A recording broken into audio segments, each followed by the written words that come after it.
Hey, hi people. It's good to be with you again today. We're talking about great connections, and I have a very special one for us right now. We're into the book of Genesis, and we are in chapter 32. It's an intriguing saga. It's like a soap opera thing that's been taking place here. You see, Isaac, the one who had been laid on the altar and had escaped by the grace of God, and a goat took his place, he became a father to twin boys, and they were Jacob and Esau. And Jacob was a swindler, he was a schemer, and he ripped off his brother Esau by stealing his birthright.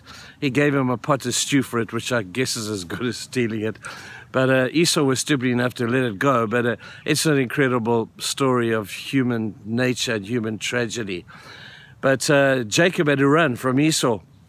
And for years, Esau, who was the warrior one, he was the mean one, he was the tough one, he chased after his brother to get revenge on what the brother had done.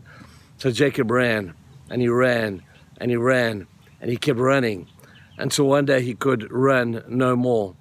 And he remembered what had happened, and he said, I now need to go and find my brother and reconcile with him. Now that must have been a tough thing to do. When you're in the habit of running, you will continue to run even when you're running on empty. And he was on empty, and he stopped running, and he said, I will now face up to what I need to do. I need to forgive my brother, and I need to be forgiven of by my brother at the same time. And so he decided he would go and find out where Esau was, and he goes there. And the story is very graphic, how he leaves his wife and his family on one side of the river, and he crosses the river, and the first great encounter takes place. He's met there on his way to speak with his brother. He's met there with an angel, and the angel wrestles with him. The angel wrestles with him, and the angel's fighting with him, and all night the two of them are wrestling there. And in the morning, as the sun is coming up, the angel says, let me go, we've been fighting long enough. And Jacob comes up with a beautiful line, and he says, I will not let you go unless you bless me. And the angel changed his name that day from Jacob to Israel. You see, Jacobs are people that run all the time. They run from responsibility, they run from anything that may cause them pain. They run from things that they have habitually been doing over the course of the years in order just to keep the distance between them and that which was hurting them. There comes a time, people, when we have to stop and we have to make right, we have to do what is right. And it's at a time like that that the wrestling begins. And we wrestle with, hey, can I do this? Should I do this?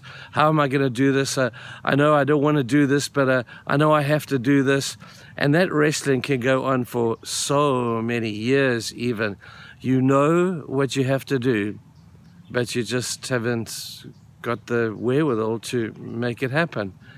Well, Jacob wrestled all night with the angel, just like you and me wrestle with God all night and longer over some of the things that we know we need to do, but we either haven't got the courage or we're so justified ourselves that we won't do it. I want to plead with you. You want a great connection with God, then stop wrestling. Stop wrestling and say, God, I submit to you. I submit to your will for me.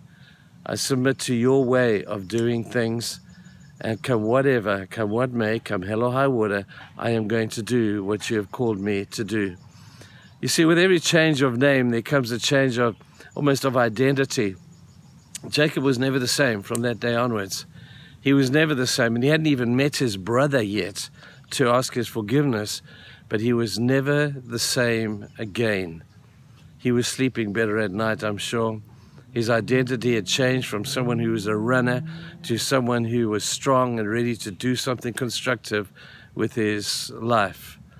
Now, I know this is anecdotal, this is like a great narrative of a story, but it's in the Bible for a very good reason, that we would learn from the lessons that these great men in the Old Testament and New Testament leave for us to learn from. Maybe there's some issues you need to deal with. Maybe there's some things that you've been wrestling with overnight, wrestling with God over, you know it's the right thing to do, but you're justifying yourself.